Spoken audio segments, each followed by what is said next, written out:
Queria lembrar que nessa plenária estamos todos em casa, somos muito privilegiados porque temos poltronas vermelhas para a gente poder sentar, está todo mundo super confortável, vi todo mundo sorrindo agora porque eu sei que vocês estão com a bundinha super fofinha agora.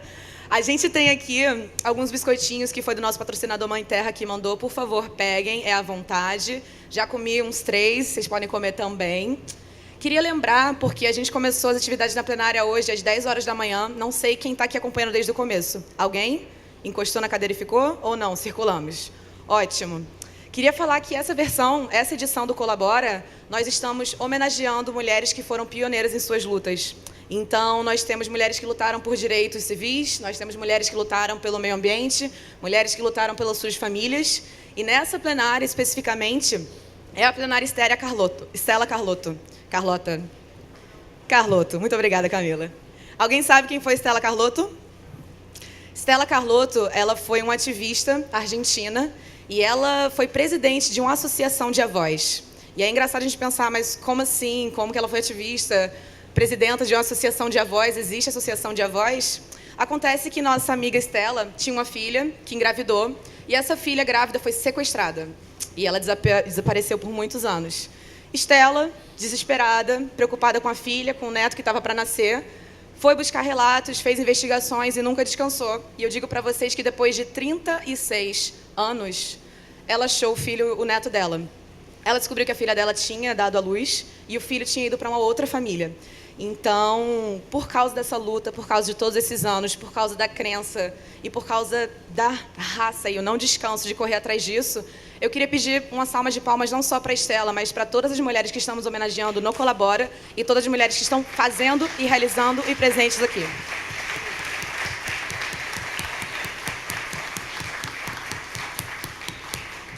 Acho muito bacana a gente levantar isso, porque da mesma forma eu não sabia, quando eu morava aqui no Rio, a Maria Quitéria e algumas placas aqui do Rio, elas têm uma cor diferente, né? Não é azul, às vezes ela é rosa, roxa, não sei quem aqui sabe disso, e assim eu descobri por que a rua se chamava Maria Quitéria. E Maria Quitéria foi uma grande lutadora, uma guerreira brasileira, e eu acho importante a gente levantar isso, porque o intuito, o compromisso do Colabora é a gente promover uma cultura de e para a Latinoamérica. Então, a gente está aqui porque queremos conectar pessoas a co-criar novos modelos de economia que sejam de impacto positivo, que promovam uma cultura muito mais sensível, uma cultura muito mais humana dentro do nosso contexto econômico. Então, acho muito importante a gente conseguir trocar, a gente levantar esses pontos e, principalmente, gente, eu falo bastante, mas é para vocês falarem comigo também, porque todas essas visões, o que o Jason vai trazer para a gente, o pouco que eu trago de mim e o muito que a gente traz de vocês. Quem aqui é do Rio? Tá, a gente tem muita gente aqui do Rio. Quem aqui não é do Rio e veio de outro estado para poder vir para o Colabora? Eu também. Meu sotaque é carioca, mas eu vim de São Paulo para estar aqui. Muito obrigada, gente. Acho que agora ajeitamos a nossa apresentação. Vou passar para o Jason e aproveitem ao máximo. All right, thank you very much. How about just a round of applause and thank you for the technical staff for fixing the presentation. Thank you. I appreciate that. As an experienced designer, I really appreciate that. Well, thank you very much for having me. I'm Jason Ulaszek, Marajo. I'm just going to signal to you for the slides, if that's cool. All right, great. I'm going to share a story today around design and social impact.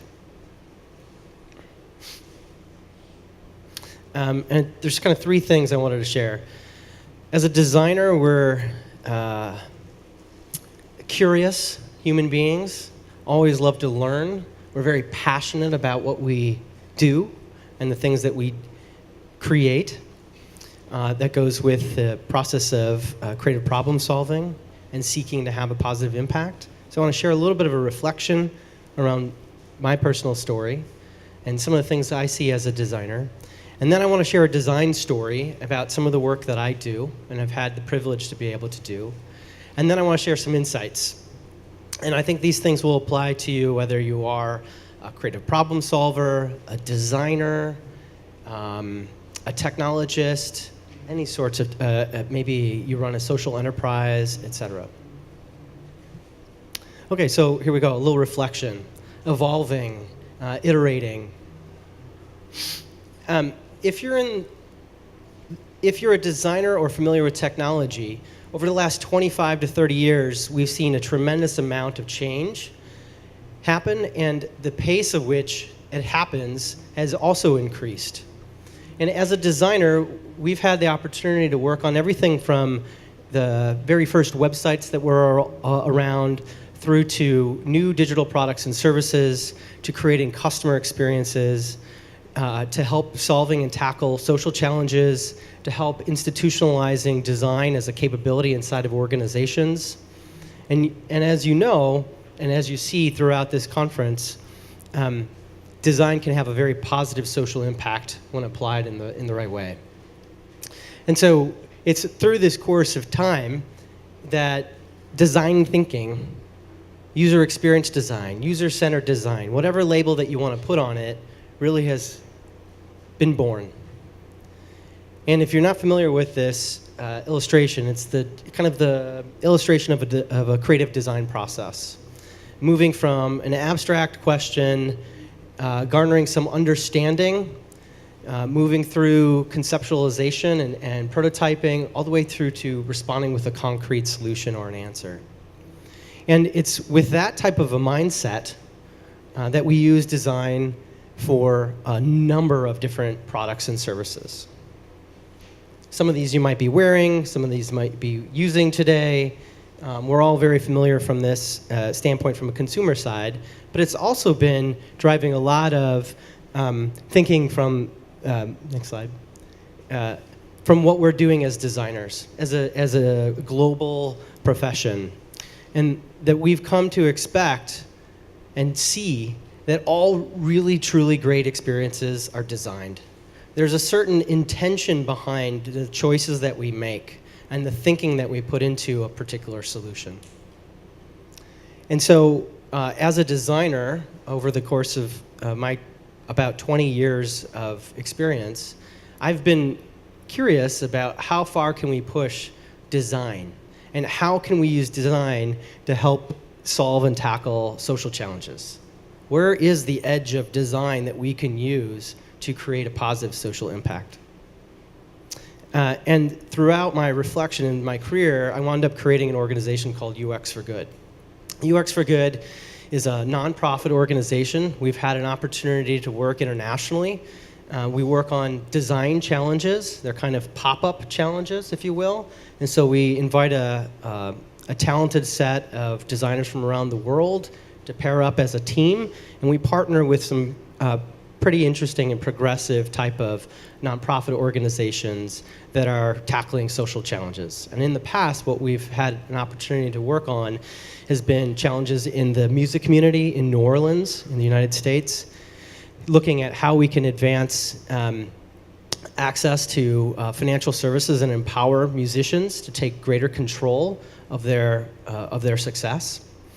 We did that with the Clinton Global Initiative and Music Cares and the Grammys, if you're familiar with them. And a big idea came out of that, and it was put into a Super Bowl hackathon. It was developed by a team of developers called the Digital Tip Jar. It started being used in the community, and we started to see some progress with that these challenges that we would tackle and the teams that we would form, the ideas that would get created, started to live on beyond what we were doing.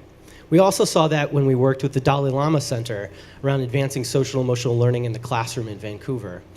And that was a bit more of a transformative platform that we designed that allowed parents and teachers to collaborate around the social emotional learning curriculum that was in the school system to look at how could we advance that throughout, make that more easily accessible. That was also put into a hackathon and given back to the Dalai Lama Center, and then a couple years ago they wound up building out that application, so you can kind of find that online, the Heart-Shaped Toolbox, Heart Mind Online. And so throughout all these things that we've done, including a story that I'm going to share working with Aegis Trust and the Kigali Genocide Memorial, these really have personally impacted me, the way that I've approached design and the way that I see opportunities for designers to help and solve social challenges. And so I want to share a story about rethinking design to maximize impact, and that's with the Kigali Genocide Memorial.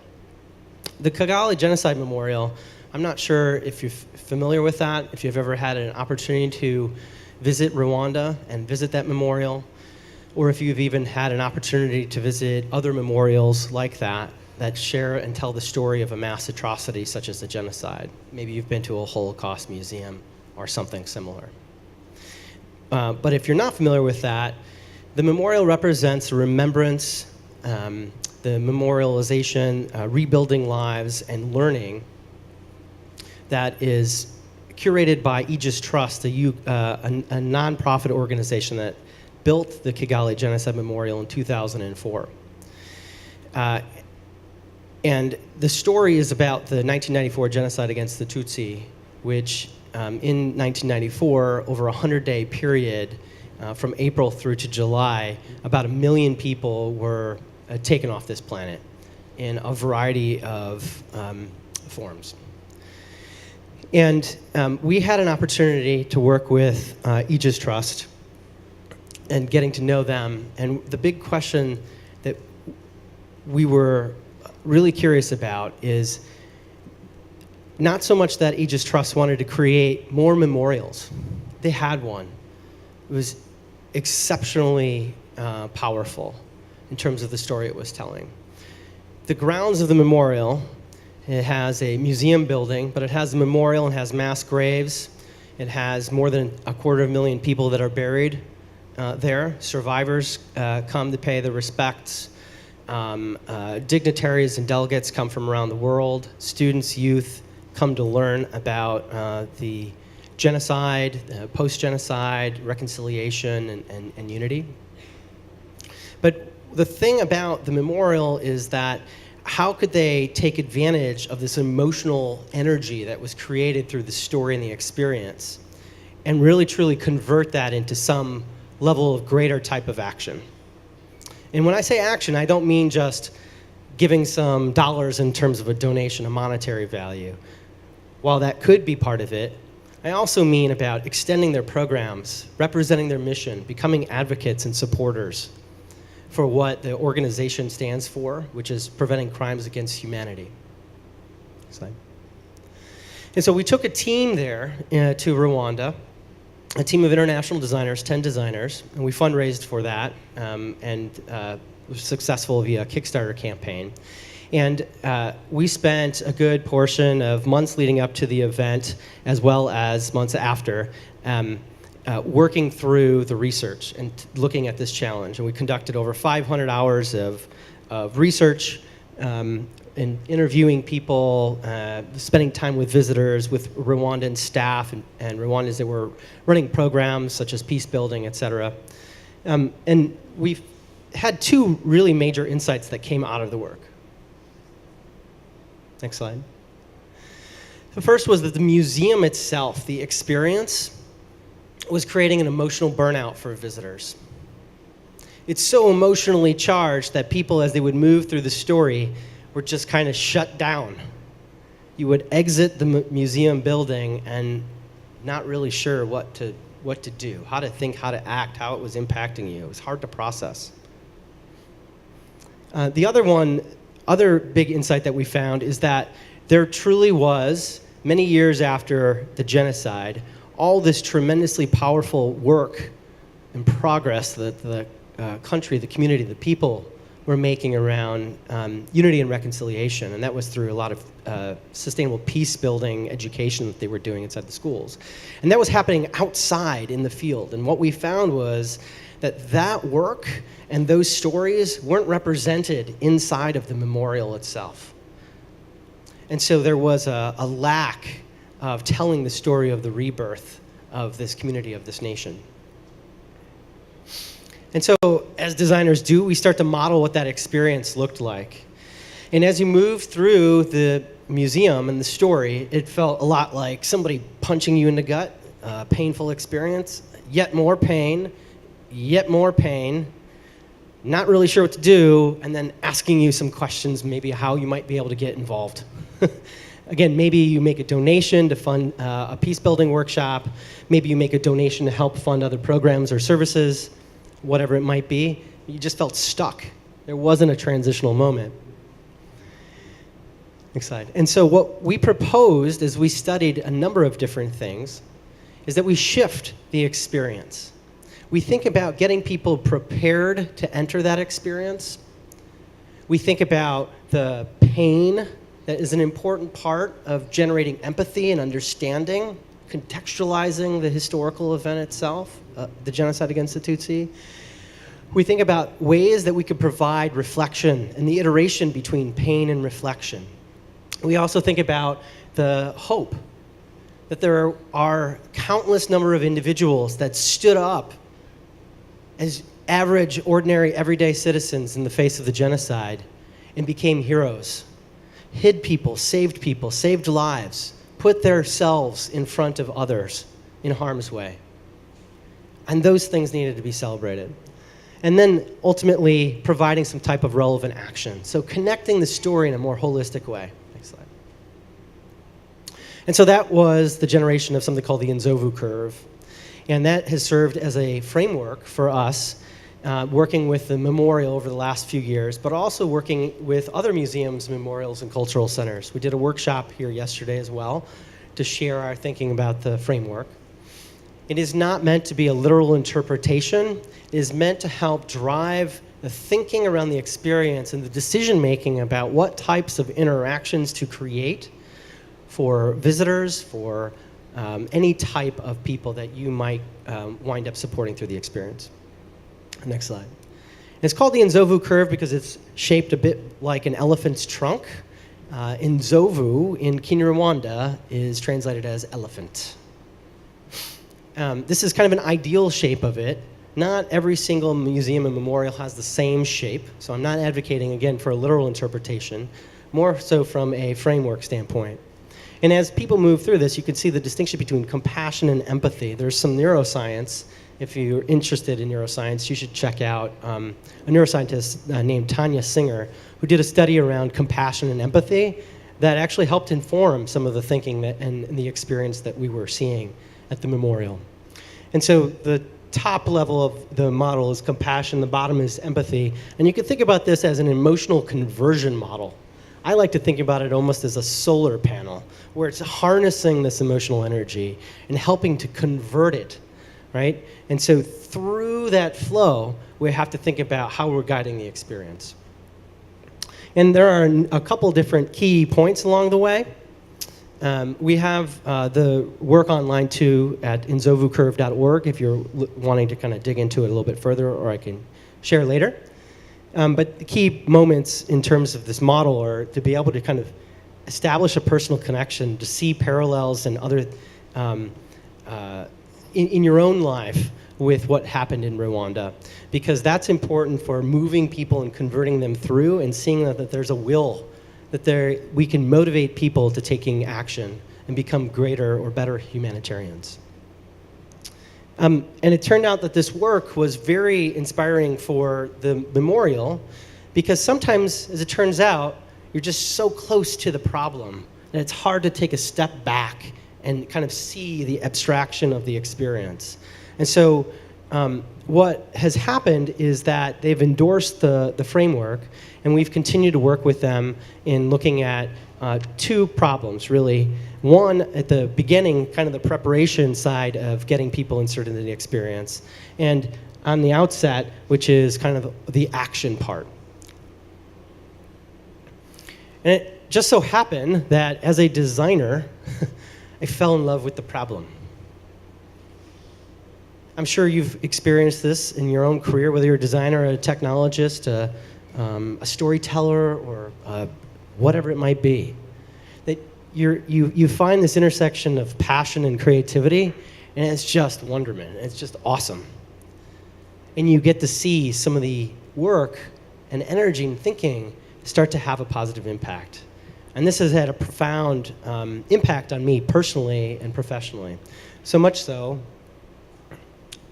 that I started really asking questions like, well, it's great that we do this research, design, and innovation. It's great that we work with an organization.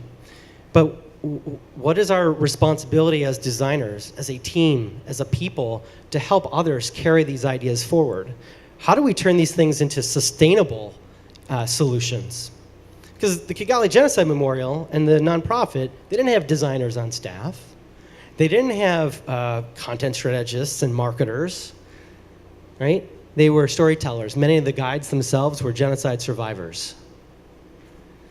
And so how do you start to help organizations to shift, to truly transform who they are and evolve to a place where they can become much more sustainable, having this part of their own DNA? And so I started to ask myself a lot of those questions. Next slide. And I wound up creating a new type of design organization called Inzovu. It's an international collective, and we work together in a variety of different ways that evolve to help solve and tackle social challenges using design thinking. Sometimes that involves traditional product and service type designers. Sometimes that involves us bringing in exhibition designers, social workers, architects, all sorts of kinds of people. And so it's through all of that journey, through that experience that I've had with UX for Good and some of this work of combining design and social impact, that I just wanted to share a few reflections, a few insights that I've learned through that work with a variety of organizations, including the Kigali Genocide Memorial. And there are three. One is that design is intentional. We know that, I hope, but sometimes we don't recognize that fully. It's hard. It's complex. There are a lot of layers. You should be thinking as a platform. So for organizations like the Memorial, for organizations like the Dalai Lama Center, for organizations like the Grammys and Music Cares, for organizations probably like maybe like your own, or your own social enterprise, or the NGO that you might be working with or have created, you should be thinking about this as a platform. And third, you should be human-centered. I'm going to break these down real quickly. Next slide. So design is intentional. It's holistic. We have to think about holistically creating an experience. It's not enough for the memorial itself to just focus on the story, the painfulness of the story, the reflection, and the hope. Because that doesn't move people. For many cases, in terms of these complex subject matters, you've got to get them prepared for the experience. You have to onboard them. We know this from products and services we create all the time.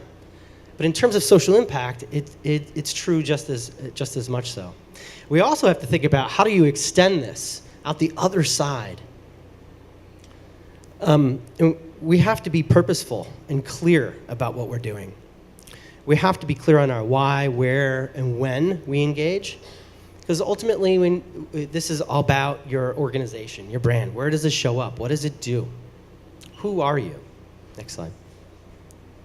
And so this kind of looks like this when it's put into motion with an organization like the Memorial. They do things like build a welcome and reception center. Next slide. And they create welcome intro videos at the beginning of the experience and at the end of the experience, where survivors are telling their stories and part of their testimony, and in terms of what the memorial means to them, welcoming visitors to their home. That's important because that's the first step, first stage of onboarding somebody to the experience, contextualizing it. Next slide. Next slide. We incorporated stories of reconciliation and hope so that we could bring people up back through the curve. Next slide. And then we've done things digitally as well to get people onboarded and prepared, but also out the other side of it is get them engaged.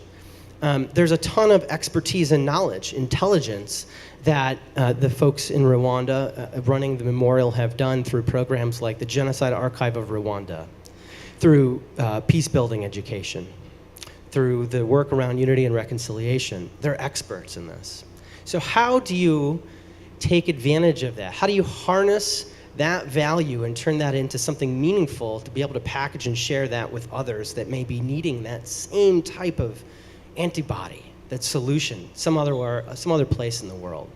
You can do that with digital tools and services is one way. Next slide. Second, you need to think as a platform. So I believe that we need to harness the excess capacity you have and really be a great facilitator with your partners, your communities, and your advocates. That doesn't necessarily mean that you have to address the entire of the problem overall yourself. However, you have to create the right type of engagement to move people to the position of what you seek, the outcome that you seek. And you also have to experiment with new ideas. So this is something that we created with the memorial, a new brand, an identity. Because what we wanted to do was with visitors, including Rwandans, is provide some symbolism, some story associated with the humanity that is a core part of their unity and reconciliation. So we created a brand called Ubuntu. It means greatness of heart. But we took that further, and what we wound up doing is how could we create that into a meaningful a product or service for them? Meaning, how can we treat a gift shop in a most traditional sense as something where I can buy a piece of artwork that represents a story, represents a purpose, and I take that with me, and that story and the meaning and the mission of the memorial lives on. And so that's what we're doing today.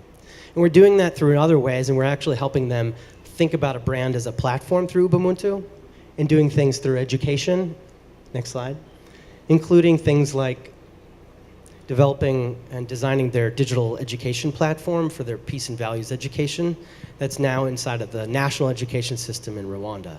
So how do we distribute this curriculum that has been successful and put this in the hands of countless others, not just Rwandans, but eventually down the road, other people around the world? Next slide. We've also used this brand to create more of a presence and capitalize on some of this heroism standpoint. So an idea around champion for humanity. And so people can be awarded or receive these pins, and they signify the actions that you've taken as a human being and act as kind of a celebration of those acts of positive values. And lastly, the point I wanted to share was just be human-centered. Some of us might subscribe to a human-centered design process, and that's not enough, and that's not what I mean by that.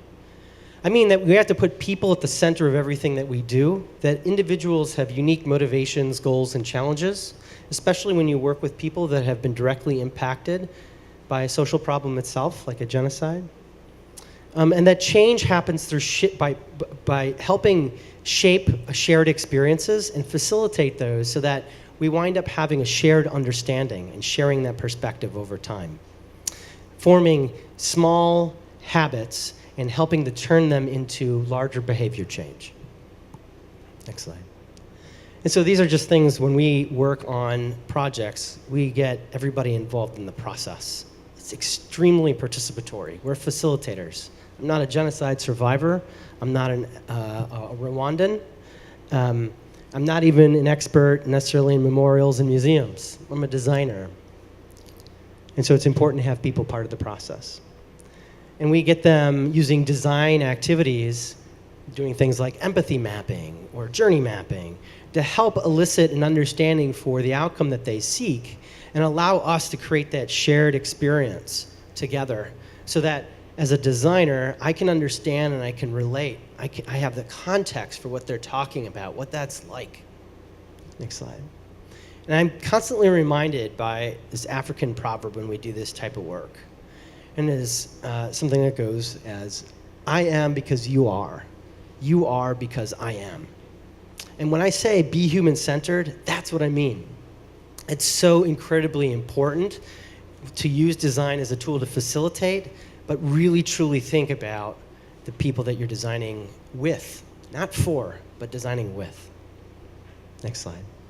Including things like my friends here at the memorial who are all genocide survivors. Not only do they work at Aegis and are accountable for various programs, but they each have specific projects as individuals that they look at giving back into the world. Next slide. Including my friend Claver. Claver is a father, lost his family when he was a young boy, grew up without parents, and he has kids. He's currently writing a book, trying to get a documentary going about parenting in the post-genocide world and spreading positive values. And so it's important that we don't just do the work with the memorial, but we look at what the goals and motivations that Claver has. And so we think about how can Claver use this opportunity as a platform, because that's a lot of positive energy to spread in the world, and we should be harnessing that. Next slide. And just lastly, if I can leave you with just one parting thought. For me, what's critically important as a designer for any type of project, especially something that has solutions or ideas that we put out into a community with a hope to have a positive social outcome, is that it's not about what we do, it's not about how we do it, it's truly about why we do it. Excellent. I just wanted to thank you.